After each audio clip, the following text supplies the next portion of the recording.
श्रीवर्धमानाय निर्धूतकलिलात्मने सालोकानां त्रिलोकानां यद्विद्यादर्पणायते।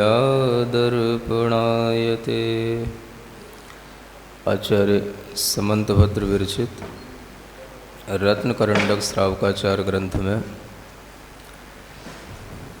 जो देव शास्त्र और गुरु का सम्यक वर्णन किया गया है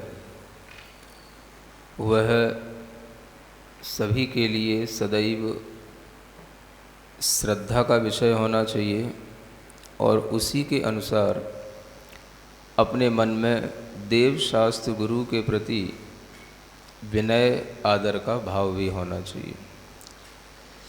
देव के बारे में और शास्त्र के बारे में विस्तार से बताया जा चुका है। आज क्रम प्राप्त 10वें नंबर का श्लोक जिसमें कि गुरु का स्वरूप बताया जाना है, पढ़ते हैं। विषयाशावशातीतो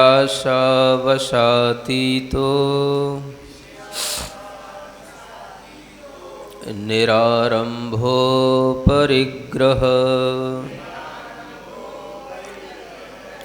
ज्ञानध्यानतपोरक्तस्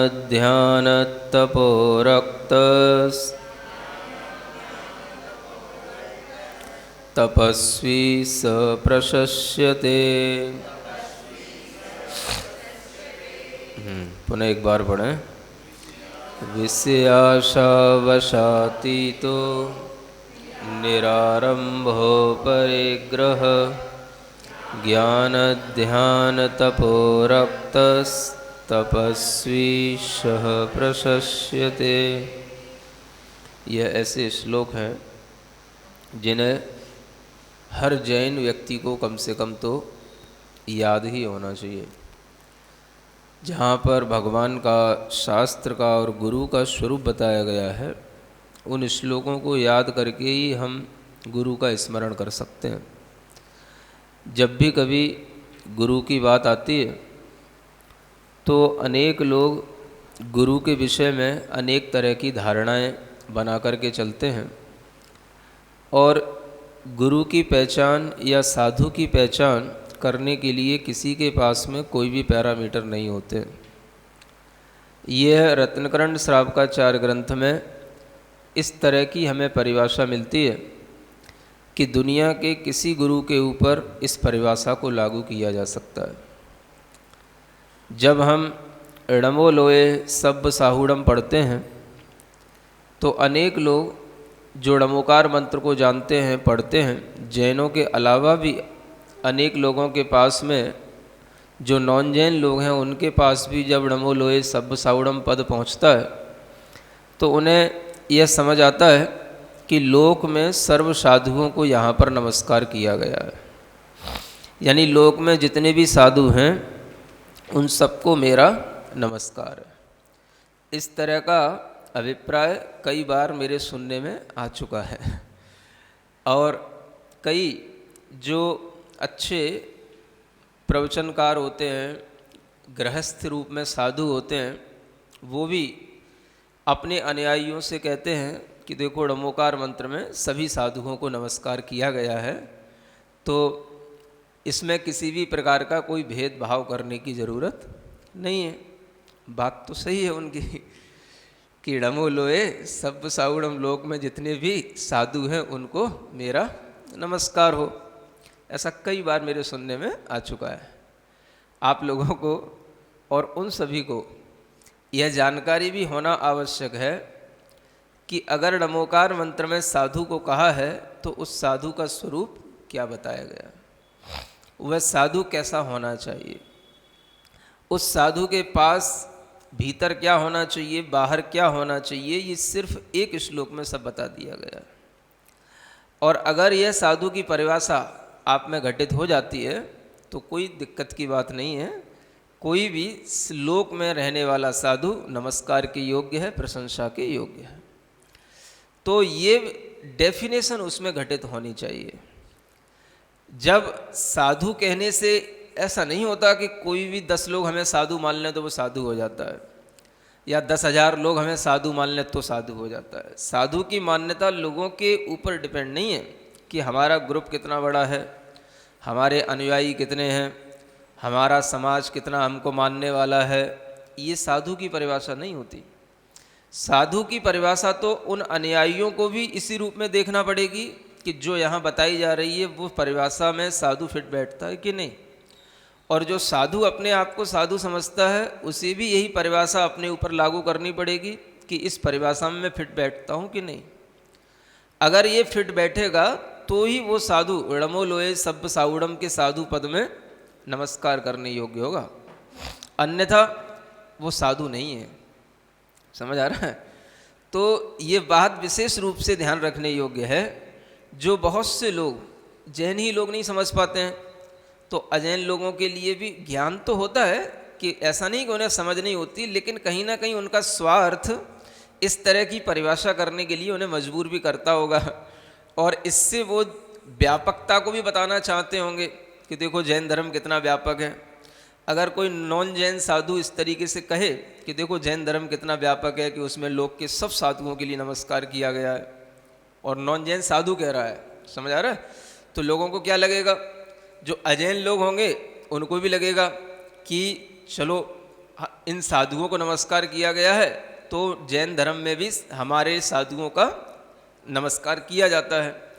और जो जैन लोग सुनेंगे उनको भी ये लगेगा कि देखो इनका चिंतन कितना व्यापक है कि इन्होंने नमोकार मंत्र को पढ़ा है, स्वीकार किया है और उसकी प्रशंसा कर रहे हैं।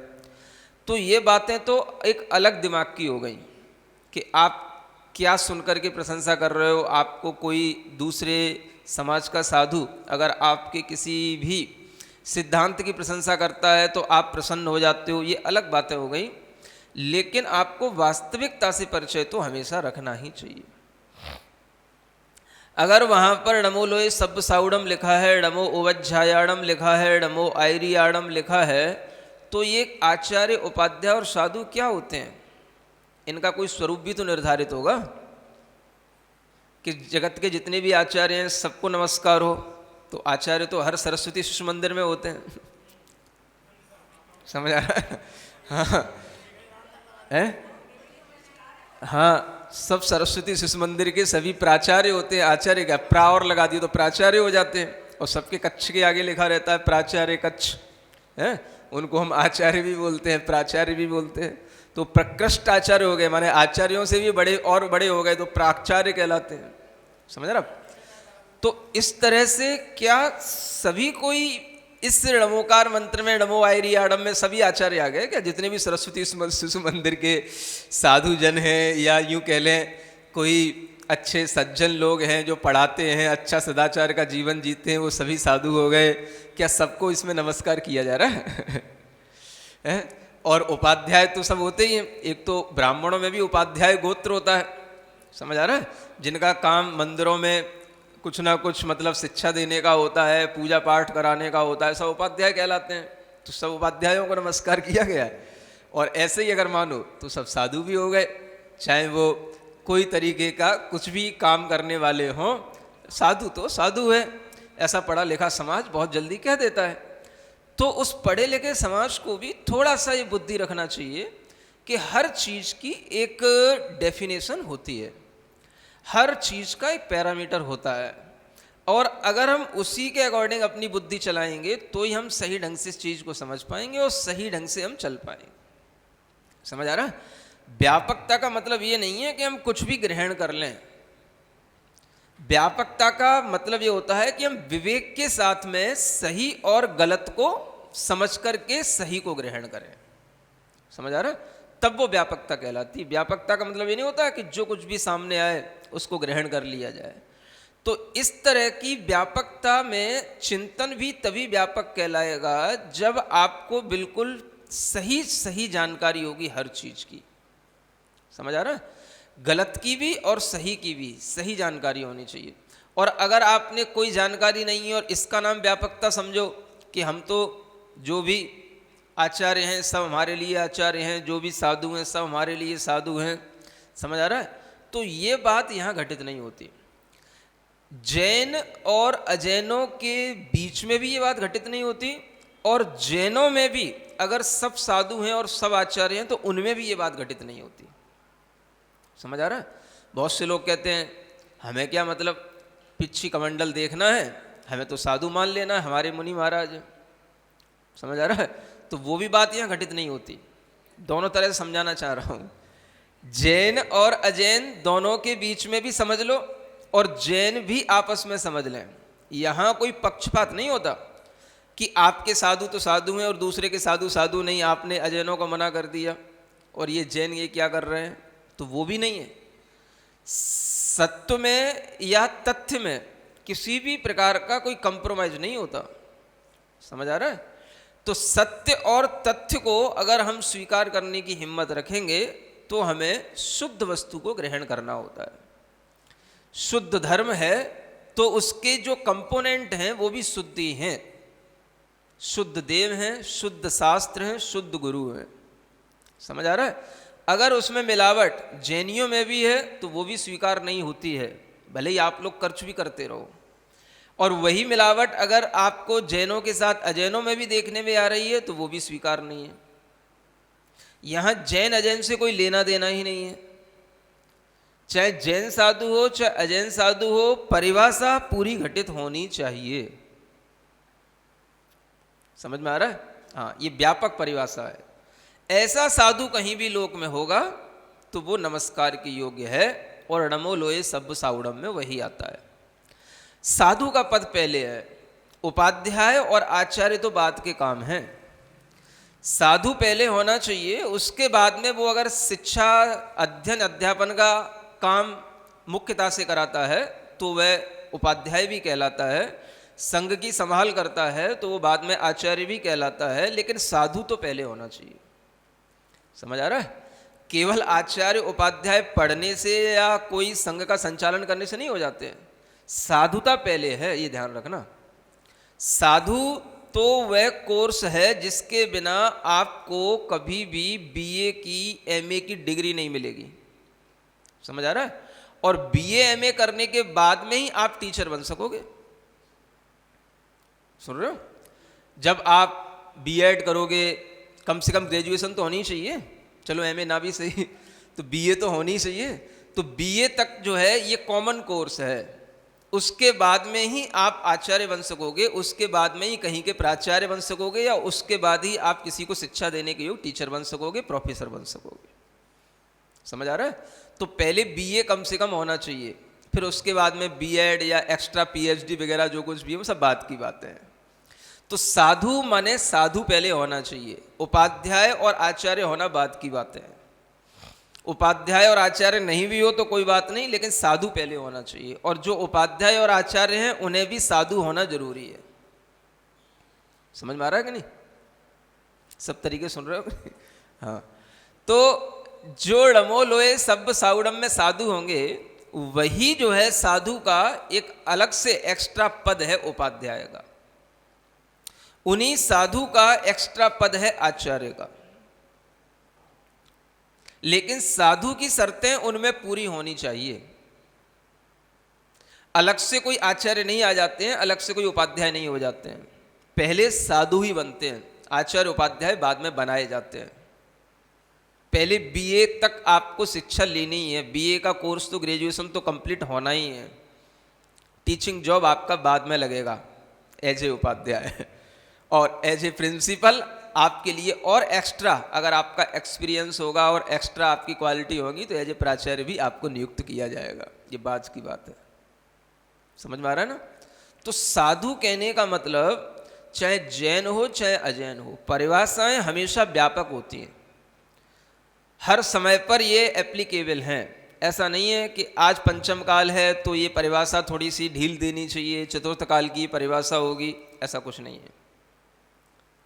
जो धर्म शुद्ध धर्म है वो अपनी शुद्धता को तभी बनाए रख सकता है जब उसकी परिभाषा सार्वभौमिक हो, सार्वकालिक हो। सार्वभौमिक का मतलब किसी भी स्थान पर, किसी भी क्षेत्र में, किसी भी कंट्री में वो परिभाषा वही रहेगी। उसका नाम है सार्वभौमिक। जो क्षेत्र से संबंध रखती है उसको बोलते हैं सार्वभौमिक चीज। और जो काल से संबंध रखती है उसको बोलते हैं सार्वकालिक चीज, चाहे वो पंचम काल हो, चाहे चौथा काल हो, चाहे कोई सा भी काल हो, अगर साधु होगा तो ऐसा ही होगा। तो सार्वकालिक और सार्वभौमिक इस परिभाषा को हमेशा हर व्यक्ति को ध्यान में रखना चाहिए। सुन रहे हो? सबसे पहली शर्त, विषयाशा वशातीतो। क्या कहा गया? विषयों की आशा के वश में न हो, विषयाशा वशातीतो, यानी विषयों की आशा के वशीभूत न हो। जो विषयों की आशा के वश से अतीत माने रहित हो, वह विषयाशा वशातीत कहा जाता है। सबसे पहली शर्त है ये। अब विषय का मतलब समझ आ रहा है? विषय का मतलब आप समझ लो, जो अपनी इंद्रियां हैं, जिन्हें हम 5 सेंसेस कहते हैं, उनकी जो डिजायर्स होती हैं, वो उसके जो ऑब्जेक्ट्स होते हैं, वही वह विषय कहलाते हैं। विषय माने ऑब्जेक्ट ऑफ 5 सेंसेस, इसको बोलते विषय। लोग जानते ही नहीं ये विषय क्या होता है, कौन सा सब्जेक्ट आ गया। समझ आ रहा है? तो ये कौन सा सब्जेक्ट है? ये सब्जेक्ट नहीं है, ये ऑब्जेक्ट है। ये किसका ऑब्जेक्ट?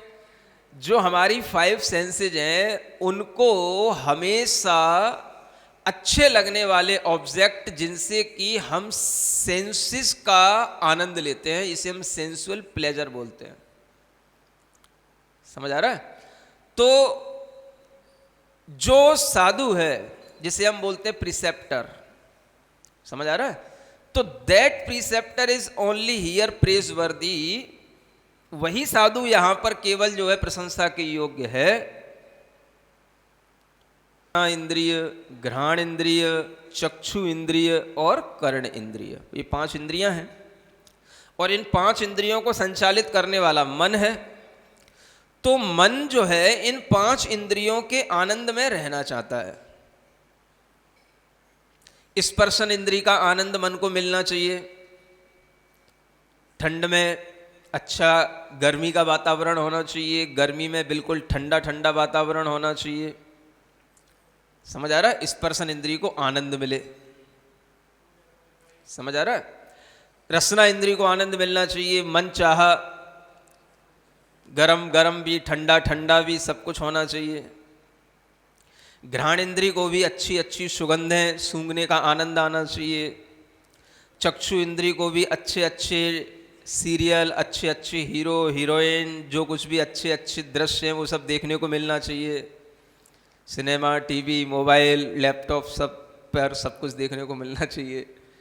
और कर्ण इंद्रिय से भी सब बढ़िया बढ़िया गीत, संगीत, धुनें, सब कुछ सुनने को मिलना चाहिए। आनंद तो रहना चाहिए। साधु ही आनंद में नहीं होगा तो फिर किसको आनंद मिलेगा? है? पढ़ा लिखा व्यक्ति क्या बोलता है? साधु ही आनंद में नहीं होगा तो फिर दुनिया में किसको आनंद मिलेगा? समझ आ रहा है? तो दुनिया में जो आनंद किसी के पास ना, वो आनंद साधु के पास होता है। अब देखो, पढ़े लिखे जो फिलोसफर होते हैं, ओशो जैसे, वो क्या बोलते हैं?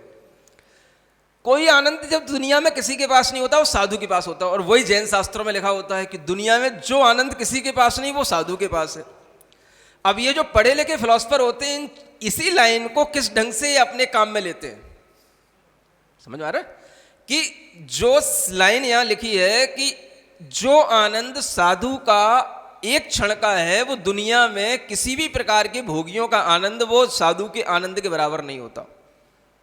समझ आ रहा है? तो साधु का आनंद इतना बड़ा है कि कोई भी भोगी अपना आनंद इकट्ठा भी कर ले तो भी साधु के बराबर नहीं बैठ सकता। तो ये बात उनके समझ में आ गई। तो उनने क्या शुरू कर दिया? बोले साधु के पास इतना आनंद होना चाहिए जितना किसी के पास नहीं होता। तो वो आनंद कैसे आएगा? तो माने साधु को हर समय आनंद में रहना चाहिए। तो साधु आनंद के लिए क्या करता है? अच्छे ढंग से गाओ, बजाओ, नाचो, झूमो, खाओ, पियो, जो अच्छा लगे वो सब करो। जहां जाना है वहां जाओ, जहां आपको मस्ती करना है वो मस्ती करो, जो आपको पहनना है वो पहनो, जो आपको खाना है पीना है। कंडीशन अगर आ गई तो फिर आनंद में कमी आ गई। समझ में आ रहा? यही परिभाषाओं से इस तरह के अर्थ निकाल करके साधु की प्रतिष्ठा अपने लिए बना लेते हैं। आपके ही जैन धर्म को पढ़ेंगे, आपके ही डमोलोए सब्ब साउडम के डमोकार मंत्र को पढ़ेंगे और आपके ही यहाँ की जो है ऐसी ऐसी कोटेशन शास्त्रों की निकाल के आपको सुनाएंगे कि देखो क्या लिखा है, साधु परम आनंद में रहता है। वो परम आनंद कैसे? देखो ये हम साधु हैं परम आनंद में। समझ आ रहा है? बढ़िया चारों तरफ एसी लगी हो, बढ़िया जो है अच्छी अच्छी डिजाइनदार बड़े बड़े महल हो और उसमें जो है सब मस्त हो, कोई नाच रहा है, कोई गा रहा है, कोई अपने कान में जो है ईयरफोन लगाए हुए कुछ भी सुन रहा है, सब मस्ती में है, अपनी अपनी मस्ती में, कोई किसी को कोई डिस्टरबेंस करने वाला नहीं और कोई भी दुखी नहीं। इसको बोलते परम आनंद। समझ आ रहा है? आज दुनिया के जितने भी योगी हैं, जितने भी बड़े बड़े फिलोसफर हैं, सब इसी पाथ पर चल रहे हैं। सुन रहे हैं? और फिर जब साधुओं की बात आती है तो कहते हैं देखो डमोलो ये सब साउडम में सब साधु आ ही जाते हैं, हम भी क्या कम हैं। एक ही बस ये अभी तो श्लोक का पहला पद पढ़ाया जा रहा है, अभी तो केवल पहला पद है, इसी में ही सब बाहर हो जाएंगे। समझ आ रहा है ना? जैसे आईएएस की परीक्षा होती है, देने के लिए तो लाखों बैठ जाते हैं, लेकिन प्री में भी पास होने में हजारों रह जाते हैं, लाखों उसी में झड़ जाते हैं। समझ आ रहा है? हाँ, उसमें फिर बस सैकड़ों की संख्या रह जाती है। तो बस जैसे ही ये पहला पद आएगा, विषयाशा वशातीतो, सुन ले सभी, चाहे जैन हो चाहे अजैन हो, चाहे 13 पंथी हो चाहे 20 पंथी हो, यहाँ पंथवाद से कोई प्रयोजन नहीं है। किसी भी धर्म में, किसी भी शास्त्रों में कोई पंथवाद का नाम नहीं है। समझ आ रहा है? ये सब आप लोगों की देन है। ये झगड़े झंझट करने वाले श्रावक होते हैं और फिर उसमें जो साधु सहयोगी बन जाते हैं वो साधु भी हो जाते हैं। समझ आ रहा है? तो जिनके ऊपर जब गाज गिरती दिखती है तो वे भी फिर जो है अपने श्रावकों के साथ में अपना फिर जो है झंडा लेकर के खड़े हो जाते हैं कि हमारा विरोध क्यों किया जा रहा है। समझ में आ रहा है? तो यहाँ किसी का विरोध नहीं, यहाँ वस्तु स्थिति है। शुद्ध गुरु, शुद्ध धर्म जो बताया गया है उसमें आपके ध्यान में ये रहना चाहिए कि विषयों की आशा के वशीभूत नहीं होना चाहिए, है ना? यही एक मेजर डिफरेंस है जो एक हाउस होल्डर में और एक सेंट के बीच में हो सकता है। समझ आ रहा है? अदरवाइज गृहस्थी अच्छे हैं जो बड़े बड़े अपने बंगले बना करके, बड़े बड़े अपने महल बना करके एसी रूमों में रह रहे हैं, तो वही सब कुछ एंजॉय कर रहे हैं और आप भी वैसा ही एंजॉय कर रहे हो, तो फिर what is the difference between saint and householder? समझ में आ रहा है? ये बहुत बड़ा डिफरेंस सिर्फ एक इस लाइन से पड़ जाता है, विषयाशा वशातीतो। ये ध्यान में रख लो, जब तक ये नहीं आएगा आपके अंदर तब तक आप साधुओं के निकट में तो रहोगे, लेकिन आपके अंदर साधु की श्रद्धा जब तक इस तरह के साधु से नहीं बनेगी तब तक आपके अंदर सम्यक दर्शन नहीं होगा। आप सोचते रहोगे कि हमारा साधु पर विश्वास है इसलिए हम भी सम्यक दृष्टि हैं, ऐसी डेफिनेशन पर विश्वास करना है आपको। विषयाशा वशातीतो। समझ में आ रहा है? मतलब कि कोई भी विषयों की इच्छा करने के लिए, विषयों की पूर्ति करने के लिए कोई काम इस तरीके के और इस तरीके के कोई भी चीजें आपके पास में नहीं होनी चाहिए जिससे आपकी इंद्रियों की, मन की इच्छाएं पूरी हो रही हों। जब आप अभी मन की इच्छा पूर्ति करने में लगे हो तो फिर आप अपना मोक्ष मार्ग जो अलौकिक है, आत्मा का मार्ग है, उसमें कब लगोगे? मन के ही इच्छाओं में जिसका दिमाग लगा हुआ है तो फिर वो कर्म की निर्जरा, सम्यक दर्शन, ज्ञान चारित्र का पालन, आत्मा का ध्यान, ये जो अलौकिक चीजें हैं ये मन के विपरीत हैं। जहां मन में ये इच्छाएं हैं वहां ये चीजें हो ही नहीं सकती। इसलिए यहां पर सबसे पहले ये कंडीशन कर दी गई कि जिसके अंदर मन की इच्छा माने संसार की इच्छा है, जो संसार की चीजें हैं वो संसार की इच्छा है, लौकिक उसी को बोलते हैं। तो जब ये लौकिकता की इच्छाएं हैं तो आपको आत्मा का आनंद, आत्मा का ध्यान, आत्मा का सुख, ऐसे परलौकिक इच्छाएं आपके अंदर कब पैदा होंगी? और दोनों इच्छाएं एक साथ नहीं हो सकती। समझ आ रहा है? ये बात अलग है कि आपको थोड़ी सी सहूलियत की आवश्यकता हो सकती है कि हमारे लिए अनुकूल वातावरण हो तो मैं आत्म ध्यान अच्छा कर सकता हूं। समझ आ रहा है? ये बात अलग है। लेकिन उस अनुकूल वातावरण का मतलब ये नहीं है कि आप उस अनुकूल वातावरण को अपने साथ साथ लिए फिरो। समझ आ रहा है? आप उस अनुकूल वातावरण की बिल्कुल कंडीशन ही बना करके रखो कि मैं जहां जाऊंगा मुझे ऐसा ही चाहिए। समझ आ रहा है? मैं वहीं पर विश्राम करूंगा जहां पर इस तरह का अनुकूल वातावरण होगा। आप अपने लिए अगर इस तरह की इच्छा बना लिए तो वही चीज आपकी फिर परिग्रह बन गई। समझ आ रहा है? इच्छा से ही परिग्रह बन जाता है। कम से कम इतनी इच्छा बना करके रखो कि मैं अनुकूल वातावरण में साधना करूंगा। अब वातावरण तो अनुकूल मिल गया और साधना कुछ है नहीं। समझ आ रहा है? अनुकूल वातावरण में भी वही विषयों का आनंद लिया जा रहा है। तो अब क्या होगा? आत्मा का आनंद कब आएगा? इसी का नाम आत्मा का आनंद है, इसी का नाम परमानंद है। समझ आ रहा है? तो ऐसे जिन लोगों ने इन परिभाषाओं को बिगाड़ दिया है, जिन्होंने साधु के स्वरूप को बिगाड़ दिया है, उन्हें हमेशा रत्नकरण श्रावकाचार्य की ये परिभाषाएं अपने जहन में रखनी चाहिए।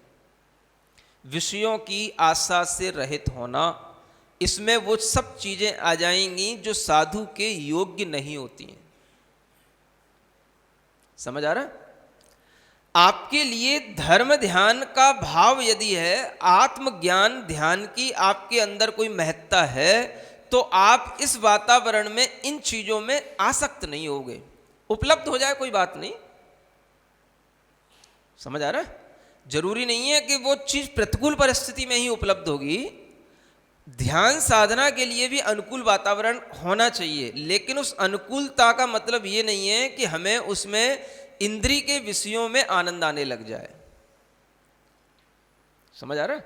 जैसे मान लो गर्मी है या सर्दी है या बरसात है, कोई भी मौसम है, आप अपने अनुकूल स्थान पर बैठ गए भाई, ठीक है। समझ आ रहा है? इतना तो ठीक है। अब उस अनुकूल स्थान पर बैठने के बाद आप क्या कर रहे हो? आप गाने सुन रहे हो कि नृत्य देख रहे हो कि जो है अपने आत्म ध्यान में लगे हो कि उस समय पर आप जो है कोई और अपना सेंसुअल प्लेजर में लगे हुए हो, क्या कर रहे हो? समझ आ रहा है? तो अनुकूल वातावरण होने के बाद भी आपके अंदर क्या चल रहा है, ये इससे समझ में आएगा कि आप विषयों की आशा से रहित हो कि नहीं हो। ये सबसे पहली कंडीशन है। तो जहां पर 5 इंद्रिय के विषय छूटेंगे, वहां पर आपको, समझ आ रहा है, मन चाहा सब कुछ नहीं मिलेगा। हाँ, मन चाहा सब कुछ नहीं मिलेगा। चलो स्पर्शन इंद्रिय के लिए आपको अनुकूल तो चीज कहीं भी मिल सकती है, कहीं भी हवा अच्छी मिल सकती है, कहीं भी अच्छा वातावरण मिल सकता है, कहीं भी आपको अच्छे नदी नाले के किनारे मिल सकते हैं। आपके लिए कोई अच्छा वातावरण अपने धर्मशालाओं में भी बना करके दे सकता है। लेकिन उसके बाद क्या? समझ आ रहा है? स्पर्शन इंद्रिय के बाद में दूसरी इंद्रिय आ जाती, रसना इंद्रिय। अब एक चीज पूरी हो गई, अब जो हमको इच्छा हो रही है वो सब हमको मिलना चाहिए। मेन्यू बना करके दे दिया, मुझे तो यही सूट होता है, मेरी तो यही प्रकृति है। समझ आ रहा है? रोजाना नया नया मेन्यू बन करके आ रहा, तो ये क्या हो गया? ये तो कुछ भी नहीं रहा। ये तो साधुता का कहीं से कहीं तक कोई लक्षण ही नहीं रहा। समझ आ रहा है? साधुता का लक्षण तो वो बताया गया है यहां पर, अभी आगे एक शब्द और आने वाला है, निरारंभो परिग्रह। विषयाशा वशाती तो निरारंभो परिग्रह। तो आरंभ नहीं होना चाहिए और परिग्रह नहीं होना चाहिए। समझ आ रहा है? आरंभ का मतलब क्या हो गया? जितने भी हिंसा के काम हैं, खेती, पशुपालन, समझ आ रहा है, ये सब आरंभ कहलाते हैं। और जिनके माध्यम से हिंसा संभव है, ऐसे आरंभ के कोई भी कार्य होते हैं जो आरंभ के कार्यों में आपको किसी भी तरीके की छोटी से छोटी हिंसा भी हो तो वो आरंभ के कार्य हैं। समझ आ रहा है? अगर ये आरंभ है तो उसमें अग्नि जलाना, अग्नि अपने पास में रखना, किसी भी तरीके की ऐसी चीजें रखना जिनसे हिंसा होती हो, वो भी आरंभ है। समझ में आ रहा है? तो आप, एक तो ये बात हुई कि अगर आप निरारंभ हैं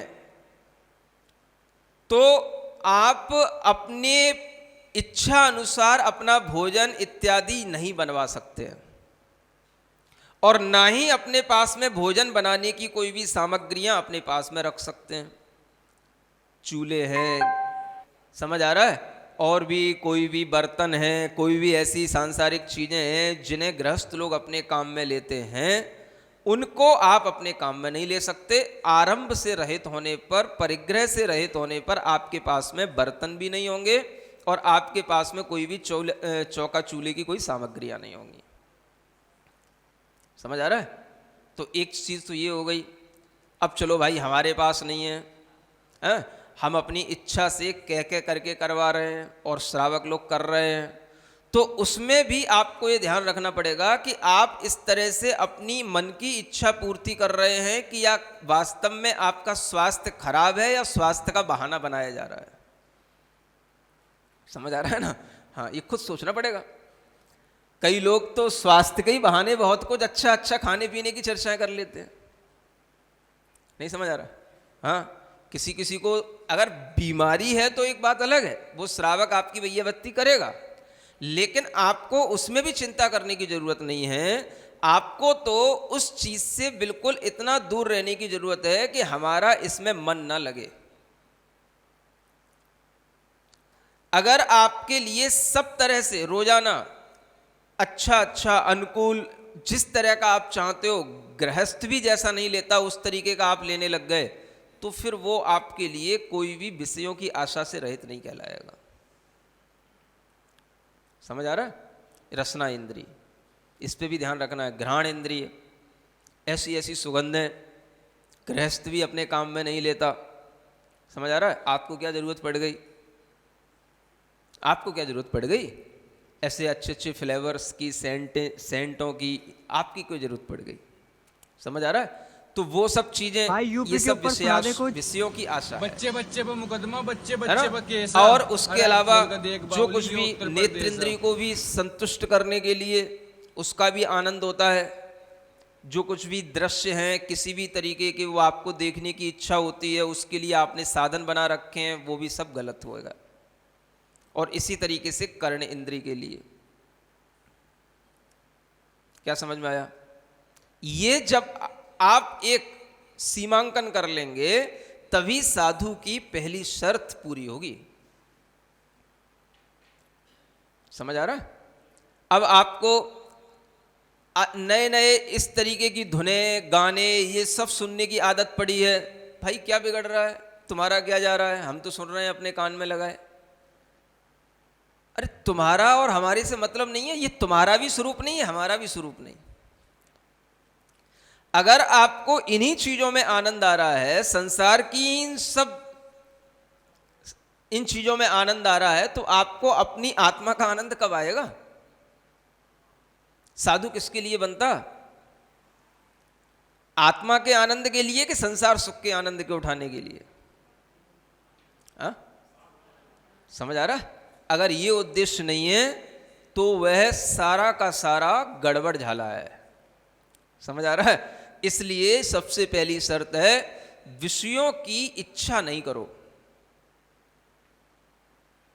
फिर साधु अब कोई इसमें से मतलब अपना रास्ता निकाल लेता है, मैं इच्छा नहीं कर रहा हूं, वो मुझे दे देता है, वो मुझे ऐसा कर देता है। समझ आ रहा है?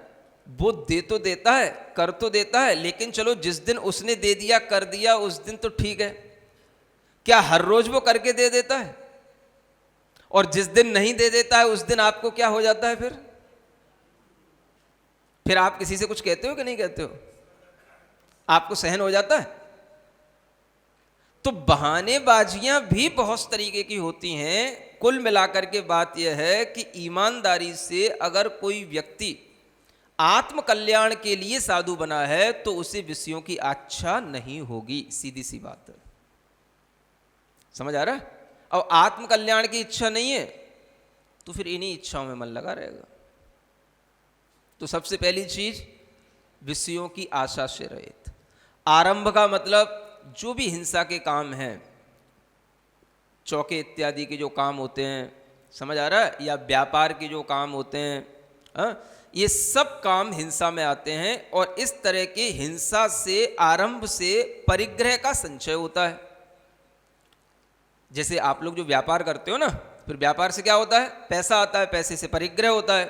तो वो परिग्रह का कारण आरंभ है। समझ आ रहा है? अगर आप व्यापार में लग जाओगे, व्यापार करोगे किसी भी तरीके का, तो वो आरंभ कहलाएगा, और उससे जो आपके साथ चीजें इकट्ठी होंगी वो परिग्रह कहलाएगा। तो आरंभ भी नहीं होना चाहिए और परिग्रह भी नहीं होना चाहिए। समझ में आ रहा है? परिग्रह का मतलब कि जिसमें आपकी मूर्छा लग जाए, है ना, और जिस परिग्रह का आप आनंद लें, जो सांसारिक चीजें हैं वो सब आपने इकट्ठी कर रखी हैं और फिर आप उसका एंजॉयमेंट करें, तो ये सब परिग्रह हो जाता है। जैसे गृहस्थ करते हैं, समझ आ रहा है? अपने घर में अच्छी अच्छी चीजें ला करके रखना और फिर उनका एंजॉय करना। क्या समझ आ रहा है? तो जो चीजें गृहस्थों के पास होती हैं, उस तरीके की चीजें साधुओं के पास नहीं होती हैं, तभी वो आरंभ परिग्रह से रहित हो पाएगा।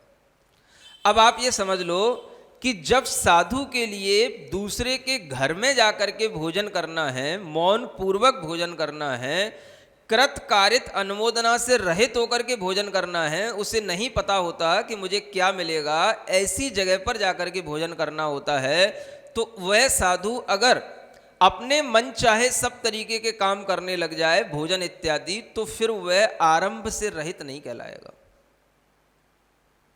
समझ आ रहा है? और ना ही वो विषयों की आशा से रहित कहलाएगा। तो ये बहुत जरूरी चीजें हैं। अब आप समझ लो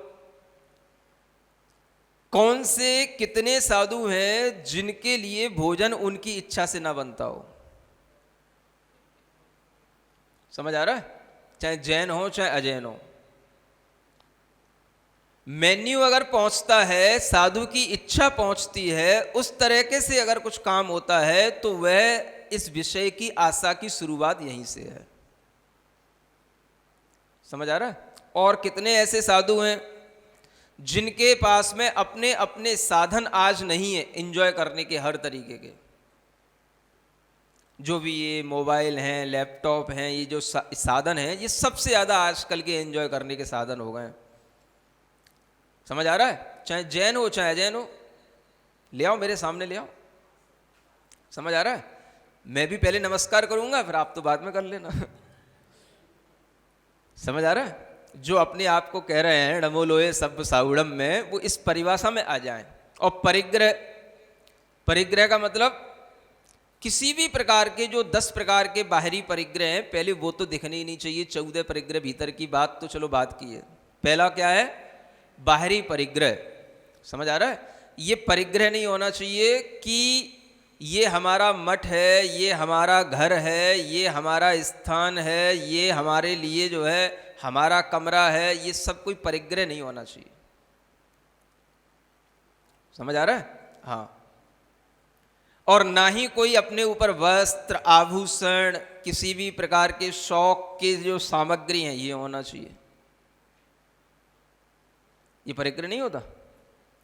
हम तो यही पहनेंगे, हम तो यही ओढ़ेंगे, हम तो इसी प्रकार के आभूषण पहनेंगे, ये हमारे ऊपर बहुत जचते हैं। तो ये हमारा कौन है और किसके ऊपर क्या जच रहा है? समझ आ रहा है? ये धर्म तो वो धर्म है जहां शरीर को भी परिग्रह माना जाता है। सुन रहे हो? दिमाग खोलना। क्या कह रहे हैं? शरीर भी परिग्रह है। साधु के लिए सबसे पहला परिग्रह क्या होता है? उसका शरीर। क्योंकि आत्मा अलग है, शरीर अलग है, तो शरीर परिग्रह है। अब इस शरीर रूपी परिग्रह को सजाए रखने के लिए आप वस्त्र, आभूषण, महल, अच्छे अच्छे कमरे, अच्छी अच्छी सब चीजें, तो ये सब किसके लिए? समझ आ रहा है? किसके लिए? और इन्हीं के आपके पास में अंबार भी लगे हुए हैं। समझ आ रहा है? आज हमको क्या करना, क्या पहनना, कौन से रूम में रहना, रूम हमारा कितना सजा होना, क्या होना, सब कुछ होता है। तो जिसके पास में उसका अपना ये सब कुछ हो गया, वो परिग्रह हो गया। और उस परिग्रह में आपके अंदर उसके प्रति जो अटैचमेंट है, वो आपको कभी भी आत्मा का ध्यान करने नहीं देगा। क्योंकि मन अगर आपका बाहर के परिग्रह में लगा हुआ है, तो मन आपको कभी भीतर की ओर जाने नहीं देगा। इसलिए ये शर्तें हैं, आरंभ और परिग्रह से रहित होना। अब बताओ कौन कौन से साधु बचे हैं? चाहे अजैन हो, चाहे जैन हो, चाहे इस पंथ के हो, चाहे उस पंथ के हो, ये कोई मतलब नहीं है। चाहे किसी आचार्य के हो, चाहे किसी आचार्य के हो, इससे कोई लेना देना नहीं। साधु की परिभाषा साधु की परिभाषा है। नहीं, कोई एक संघ का, पंथ का तो नाम कभी लेना ही नहीं। आपको तो सिर्फ साधुता देखनी है। समझ आ रहा है? बस कोई भी किसी भी संघ से या पंथ से या कोई मतलब नहीं है, और ना उस पंथ के टीका लग जाने से या संघ के टीका लग जाने से या आचार्य के टीका लग जाने से सब शुद्ध हो जाते हैं, ऐसा भी नहीं है। ये सब व्यक्तिगत अपनी संपदा है। साधु की संपदा अपनी व्यक्तिगत संपदा है। उस साधु की संपदा में जो फिट बैठेगा वो साधु होगा। और उस साधु के लिए जो ये आरंभ परिग्रह, समझ आ रहा है, जिसमें सब तरीके के परिग्रहों में क्या आ जाता है? जमीन, जायदाद, घोड़ा, गाड़ी, नौकर, चाकर, समझ आ रहा है? ये सब भी परिग्रह में ही आता है। क्या समझ में आ रहा है? ये सब चीजें जब परिग्रह में नहीं होंगी, तभी वो साधुता के भाव में रहेगा। समझ आ रहा है?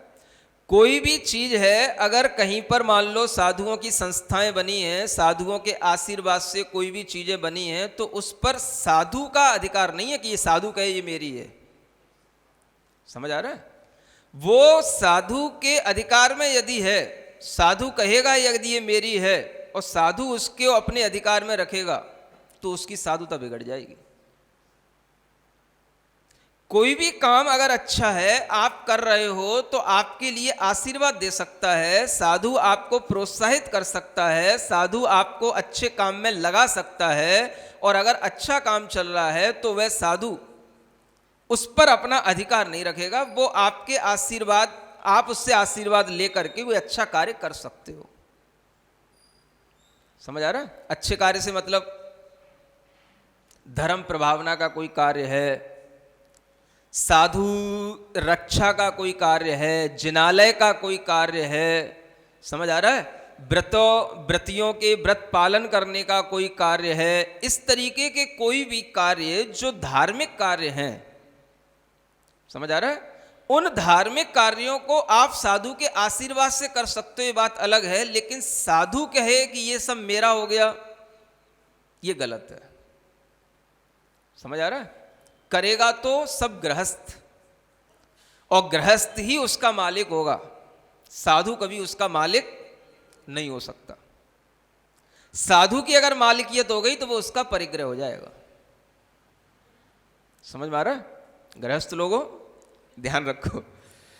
और इस तरह के कोई भी कार्य करने में जब आप अपना योगदान देते हो, तो आपका भी ये कर्तव्य है कि आप साधु को इससे बचा करके रखो। समझ आ रहा है?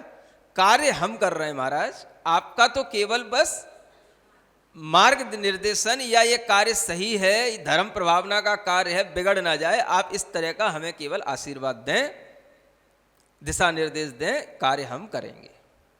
ये कर्तव्य होना चाहिए श्रावक का। तब श्रावक और साधु के बीच की जो भेद रेखा है वो स्पष्ट बनी रहेगी। समझ आ रहा है? और अगर ये भाव आ जाता है कि नहीं, वह मेरा है, मैं वहीं पे रहूँगा, मेरा वही ठिकाना बन गया है, इसके अलावा मुझे कहीं जाना ही नहीं है, मुझे अपने ही ठिकानों पर रहना है, तो ये परिग्रह हो जाता है। समझ आ रहा है? इसलिए साधु जगह जगह पर धर्म प्रभावना के काम करेगा, करता है।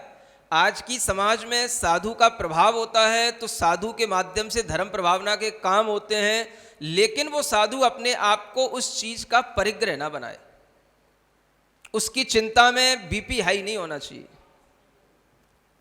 समझ आ रहा है? हाँ, चिंता पड़ गई तो फिर जो है वो आपके लिए आत्मचिंतन से दूर करेगा। तो वही साधु इन प्रकार के कामों को करने में समर्थ होता है जिसे भीतर से परिग्रह की इच्छा नहीं होती है। धर्म प्रभावना की भावना होनी चाहिए, धर्म कार्यों में जीवों को लगाने की भावना होनी चाहिए, धर्म की वृद्धि किस किस तरीके से होनी चाहिए ये भी भावना होनी चाहिए, लेकिन उसमें किसी भी तरीके के व्यापार नहीं होने चाहिए। समझ आ रहा है? जहां व्यापार होगा, आरंभ सारंभ होने लग जाएगा, वो चीज परिग्रह बनने लग जाएगी। ये जो साधु की डेफिनेशन है, ये हमेशा अगर बनी रहेंगी तो साधुता बहुत शुद्ध और स्पष्ट तरीके से हमेशा बनी रहेगी और वो सबके कल्याण के काम में आती रहेगी। समझ आ रहा है?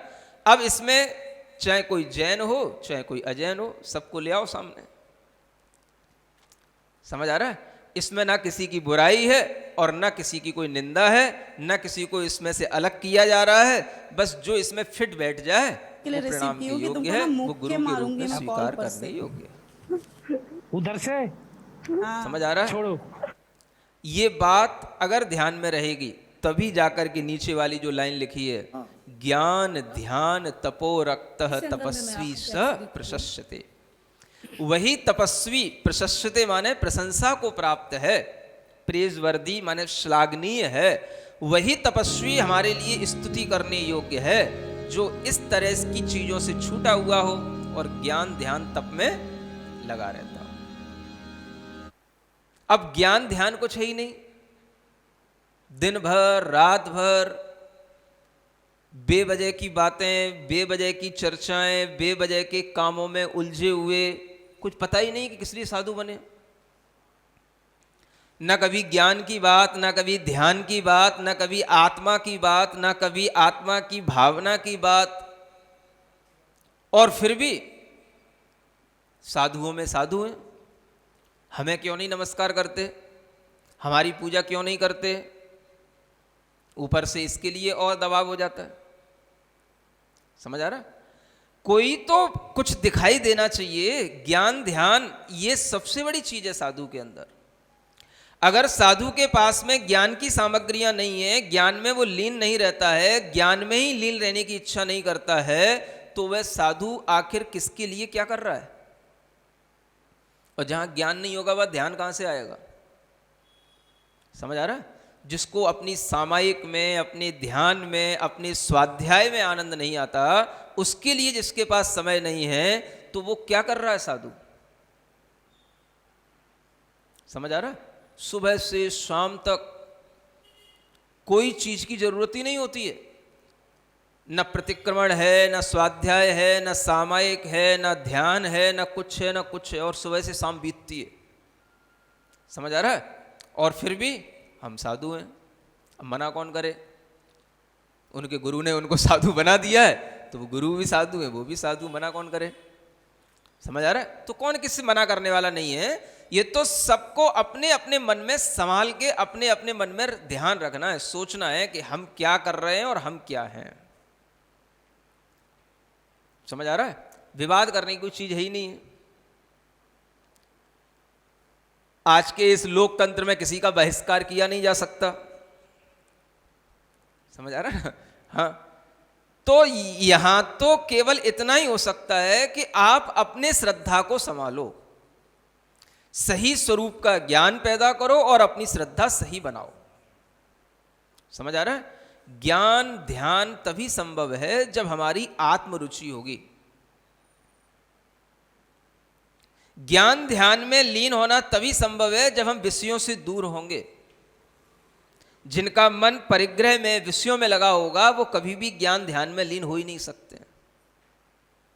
समझ आ रहा है? तो इस तरह की जब तक भीतरी तपस्या, ज्ञान ध्यान में लीन होना, ये भीतरी तपस्या हो गई, और बाहरी इन सब आरंभ, परिग्रह, विषयों की आशा में नहीं रहना, ये बाहरी तपस्या हो गई। ये दोनों प्रकार की तपस्याओं से जो युक्त होगा वही साधु प्रशंसा के योग्य होता है। यहाँ कुछ नहीं लिखा कि दिगंबर के, श्वेतांबर के, 13 पंथ के, 20 पंथ, या कुछ नहीं लिखा। ये साधु की परिभाषा है।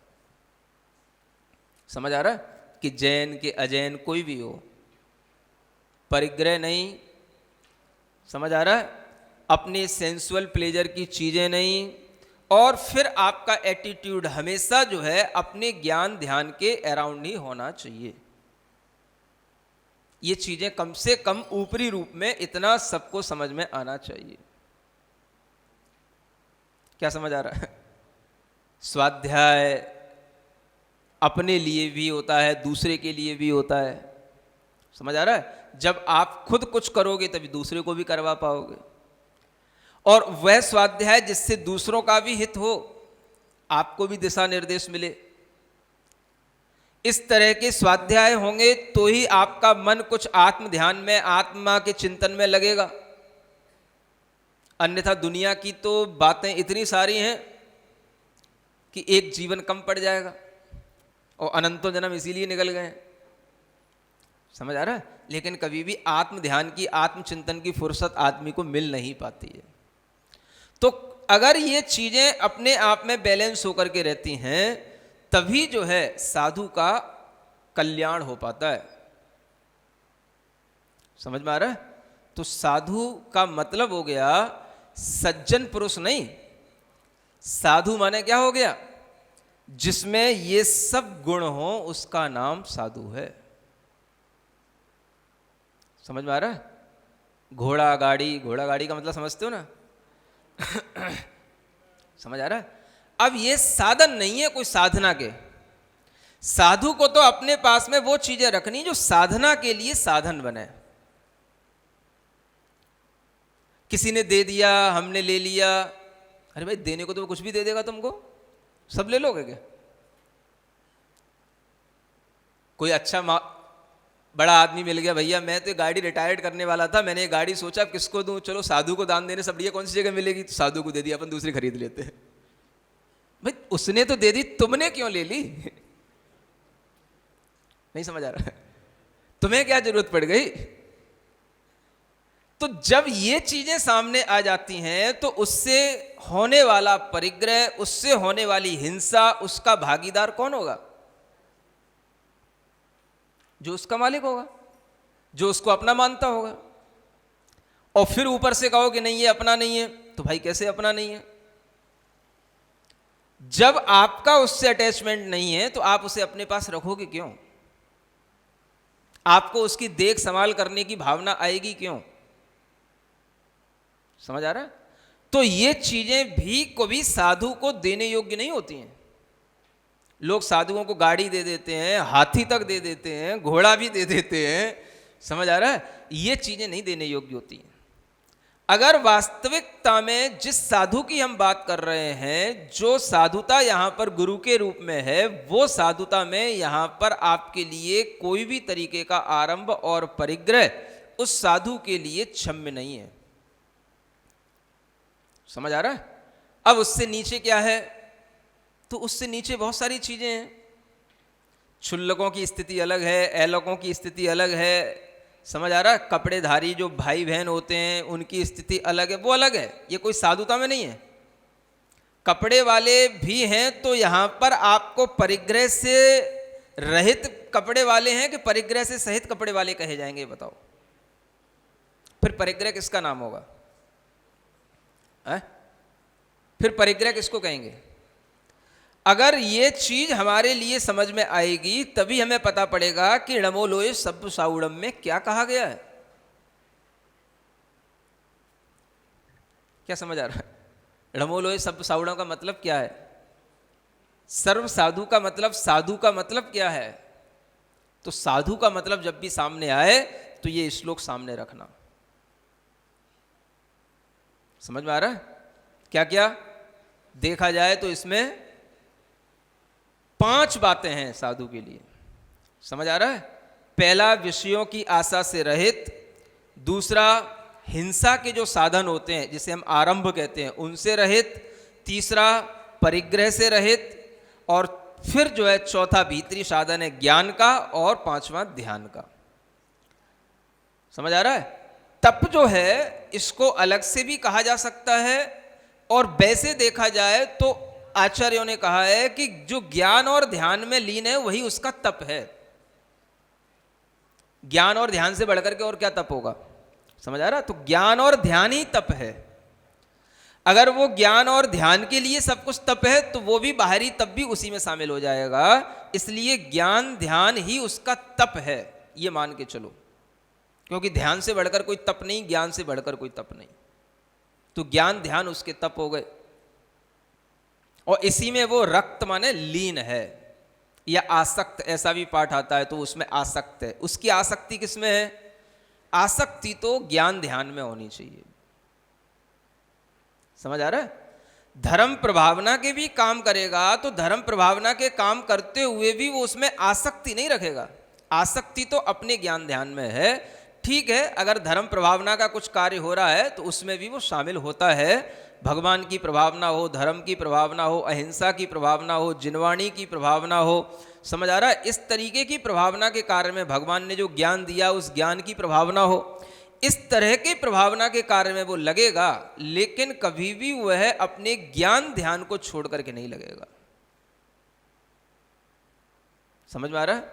ये परिभाषाएं जहां आपको पूरी की पूरी लागू हो जाएं, हमें कोई दिक्कत नहीं। आप उसको डमो लोए सब साउडम की श्रेणी में आदर्श मान करके उसको प्रणाम करें, उसकी पूजा करें, उसकी वंदना करें। ठीक है ना? तो ये हमें साधु का स्वरूप समझ में आया। देव, शास्त्र और गुरु, इस तरह से जब ये तीनों स्वरूप समझ में आएंगे तब आगे आकर के 8 अंग और जो सम्यक दर्शन के बताए गए हैं उनकी चर्चा एक एक करके शुरू होगी। तो 8 अंगों का वर्णन इसके आगे प्रारंभ होगा। आज के लिए इतना पर्याप्त। बोलो महावीर भगवान की।